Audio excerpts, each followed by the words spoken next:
আর একটি নতুন ভিডিওতে আপনাদের সকলকে স্বাগত। আজকের রেসিপি অনুষ্ঠান বাড়ি স্টাইলে চিলি চিকেন। এই চিলি চিকেন বানানোর জন্য পারফেক্ট চিকেন হলো boneless chicken.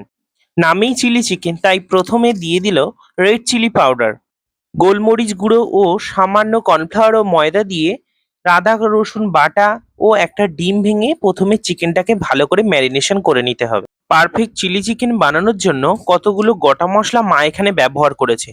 Tomato sauce, green chilli sauce, red chilli sauce, soya সসগুলো দিয়ে একে একে বাটিতে ভালো করে মিশিয়ে নিচ্ছে। মশলাগুলো গুঁড়ো করা হয়ে গেলে কড়ায় ম্যারিনেট করা চিকেনগুলো ভেজে নিতে হবে।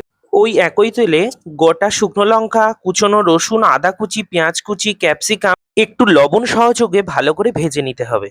ভেজে রাখা চিকেনগুলো দিয়ে ভালো করে নেড়ে চেড়ে মিশিয়ে রাখা সব সসগুলো এবং কর্নফ্লাওয়ার গোলা ও গুঁড়ো মশলা দিলে রেডি পারফেক্ট চিলি চিকেন। আপনাদের বুঝতে কোনো অসুবিধা হয় বিস্তারিতভাবে এই চ্যানেলে দেওয়া আছে।